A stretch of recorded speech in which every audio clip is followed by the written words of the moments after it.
हामी यस्तो सङ्घारमा उत्रेका छौँ।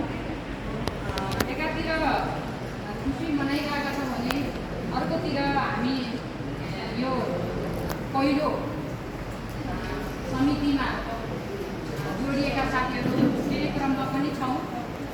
तसर्थ आजको यस दोस्रो अधिवेशन तथा चौथो साधारण सभाका अध्यक्षज्यू, प्रमुख अतिथिज्यू, विशिष्ट अतिथिज्यू र ड्यासमा आसीन प्रभुत्व आदरणीय व्यक्तित्वहरू, त्यसै गरी यस समाजका अध्यक्ष लगायत सम्पूर्ण पदाधिकारी एवं सदस्यज्यूहरू, यस विद्यालयसँग जोडिनुभएका विद्यालय व्यवस्थापन समितिका नवनिर्वाचित अध्यक्षज्यू र निवर्तमान अध्यक्षज्यू,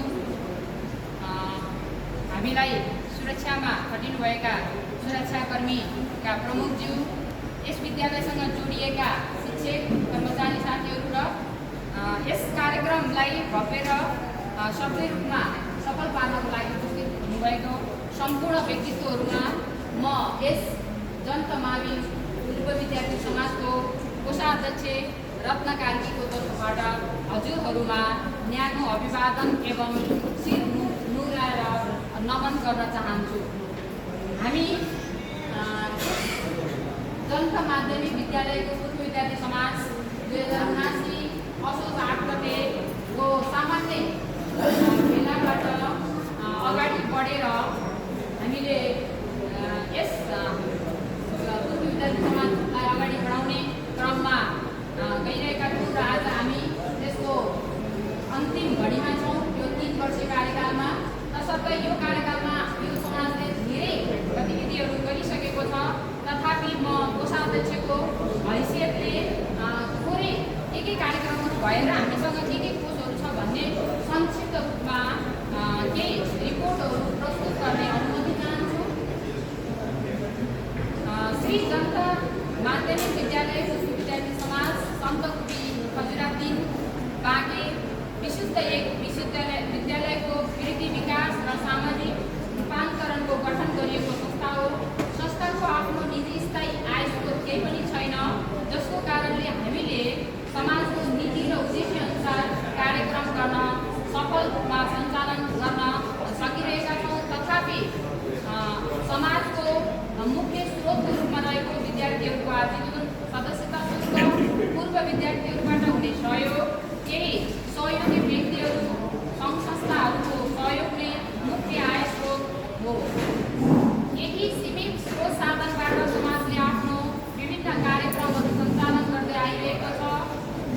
तसर्थ श्री जनता माध्यमिक विद्यालय पूर्व विद्यार्थी समाजको आर्थिक वर्ष 2081-82 को लेखा परीक्षण रजिस्ट्रार लेखा परीक्षक श्री लालबहादुर मल्लले सम्पन्न गर्नुभएको उहाँले दिएको रिपोर्ट अनुसार हाम्रो यस आर्थिक वर्षमा जम्मा आम्दानी 2,59,000 र त्यसको सेरोफेरोमा प्रशासनिक र कार्यक्रम खर्च गरेर हामीले यो आर्थिक वर्षमा खासै बचत गर्न सकेका छैनौँ। आम्दानीको मुख्य स्रोतहरूमा सदस्यता शुल्क, देउसो भैलो, क्यालेन्डर छपाई, सहयोग दान चन्द र ब्याङ्क ब्याज रहेको देखिन्छ भने ठुलो खर्चहरूमा समाजको कार्यालय निर्माण, आजीवन सदस्यता खर्च, क्यालेन्डर छपाई, देउसी भैलो सञ्चालन गर्दा हुने खर्च र यस्ता कार्यक्रमहरूलाई हामीले गर्दै आइरहेका छौँ र त्यसैमा हामीले खर्च गर्छौँ। समाजको आयमा वृद्धि र खर्चलाई न्यूनीकरण गर्न स्थापना कालदेखि नै खर्चलाई कटौती गर्ने नीति अनुरूप कार्यक्रम र गतिविधिहरू सञ्चालन गर्दै आइरहेका छौँ। स्रोत सङ्कलनको लागि विभिन्न तहका व्यक्तित्वहरूसँग सम्पर्क गर्ने प्रयास पनि भइरहेको छ र सहयोग जुट्ने क्रम पनि चलिरहेको छ भन्ने कुरा यहाँ जानकारी गराउन चाहन्छु। समाजले गर्ने गतिविधिहरूमा खर्च जतिसम्म मितव्ययता अप्नाएर हामीले समाजको नाममा केही रकम जोहो गर्ने र बचाउने प्रयास पनि गरिरहेको भन्ने कुरा यहाँ समक्ष जानकारी गराउन चाहन्छु। र अब हाम्रो भावी आर्थिक वर्ष 2083-84 को लागि प्रस्तावित बजेट विवरण सबैसित भएको जानकारी गराउन चाहन्छु। यस सभाका अध्यक्ष प्रमुख अतिथिज्यूहरू समक्ष आगामी आर्थिक वर्ष